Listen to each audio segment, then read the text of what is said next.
अगली खबर बुधवार को ही केंद्रीय कैबिनेट में लिए उन फैसलों की है जो भारत के चमकदार भविष्य का रूप दिखा रहे हैं। दरअसल साल 2010 के बाद अब करीब 20 साल बाद यानी 2030 में एक बार फिर से भारत में कॉमनवेल्थ गेम्स हो सकते हैं। क्या केंद्र सरकार ने कॉमनवेल्थ गेम्स 2030 की मेजबानी के लिए बोली लगाने को मंजूरी दे दी है? सब कुछ इस रिपोर्ट में देखिए। कॉमनवेल्थ गेम्स के लिए भारत तैयार, बस कुछ ही सालों का इंतजार। क्या भारत की दावेदारी को मोदी कैबिनेट ने दी मंजूरी? कॉमनवेल्थ गेम्स की कमान कौन सा शहर बनेगा मेजबान? ये वो सवाल हैं जो बुधवार की रात से ही पूछे जा रहे हैं।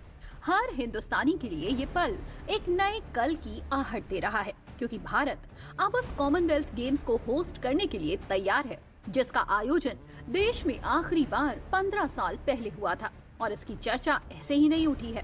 इस पर मोहर खुद पीएम मोदी की अध्यक्षता में हुई कैबिनेट बैठक में लगाई गई है। साल 2030 में कॉमनवेल्थ गेम्स की मेजबानी के लिए बिड डे के प्रस्ताव को पीएम मोदी की अगुवाई वाली कैबिनेट ने मंजूरी दे दी है। कैबिनेट ने युवा मामले और खेल मंत्रालय के प्रस्ताव को मंजूरी दे दी है। प्रस्ताव में इस आयोजन के लिए बिड करने की बात कही गई। दरअसल यहाँ बिड का जिक्र इसलिए हुआ क्योंकि भारत ने इसकी मेजबानी के लिए बोली लगाई।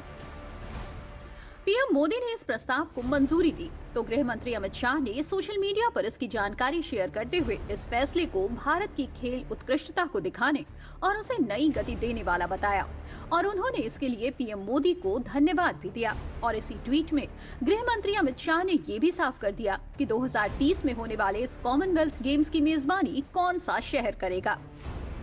ट्वीट में गृह मंत्री अमित शाह ने अहमदाबाद में इसके होने का जिक्र किया है। हालांकि कॉमनवेल्थ गेम्स के आयोजन के लिए गुजरात के अहमदाबाद शहर को आदर्श ऐसे ही नहीं बताया गया। इसके पीछे कारण भी है। अहमदाबाद का नरेंद्र मोदी स्टेडियम दुनिया का सबसे बड़ा क्रिकेट स्टेडियम है और यहाँ विश्व स्तरीय स्टेडियम के साथ ही अत्याधुनिक प्रशिक्षण सेवाएं भी उपलब्ध हैं। नरेंद्र मोदी स्टेडियम ने 2023 के आईसीसी क्रिकेट विश्व कप की सफल मेजबानी की थी। जाहिर है कि इस समय के लिहाज से नरेंद्र मोदी स्टेडियम सबसे मुफीद है। इससे पहले 2010 में आखिरी बार भारत में कॉमनवेल्थ गेम्स हुआ था। तब इसका आयोजन राजधानी दिल्ली में करवाया गया था।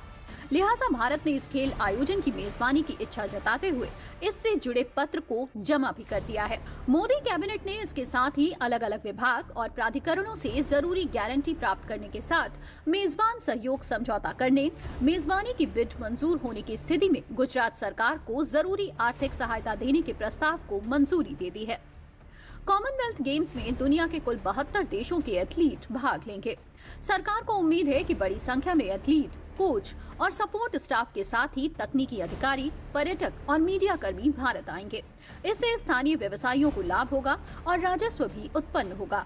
कॉमनवेल्थ जैसे आयोजन सिर्फ गेम्स नहीं होते, बल्कि अपार संभावनाओं का वो दरवाजा होते हैं जो देश की आर्थिक से बुनियादी जरूरतों को मजबूत करने का अवसर अपने साथ लाते हैं।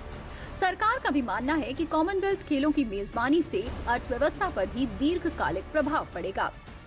भारत में पर्यटन को बढ़ावा मिलेगा और नए रोजगार के मौके बनेंगे। देश के युवा एथलीट भी इससे प्रेरित होंगे।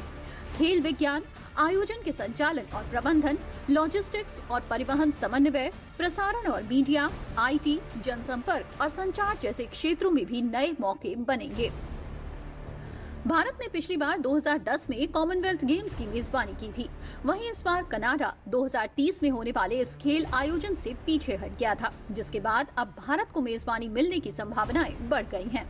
इसमें खास बात यह है कि यह फैसला भारतीय ओलंपिक संघ के सहमति जताने के कुछ ही दिन बाद आया है। वहीं इसके अलावा बुधवार को हुई मोदी कैबिनेट की बैठक में 4 रेल परियोजनाओं को भी मंजूरी दी गई। बैठक में 12,328 करोड़ रुपए की 4 रेल परियोजनाओं को मंजूरी दी गई। पहली, गुजरात के कच्छ क्षेत्र में 2,526 करोड़ रुपए की लागत से नई देशलपर, हाजीपीर, लूना और वयोर लाखपत रेल लाइन। दूसरी, बिहार में भागलपुर, जमालपुर, तीसरी लाइन परियोजना को 1,156 करोड़ रुपए की लागत से तैयार होने वाली रेल लाइन।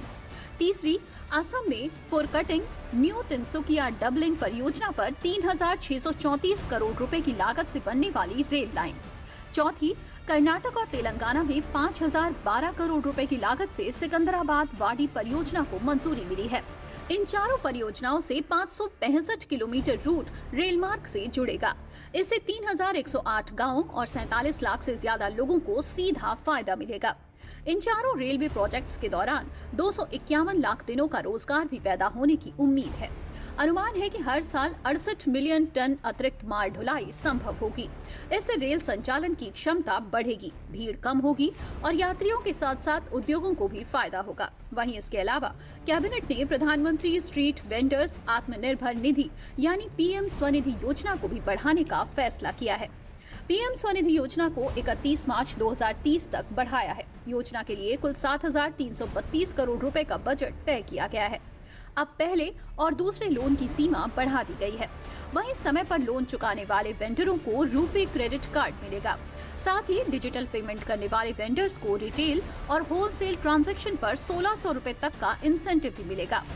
केंद्रीय कैबिनेट की बैठक में लिए गए इन सभी फैसलों से सरकार का फोकस कनेक्टिविटी और नई पीढ़ी के इंफ्रास्ट्रक्चर को मजबूत करना है, ताकि जो सपना पीएम मोदी ने विकसित भारत का देखा है उसकी मजबूत नींव मिसाल बने।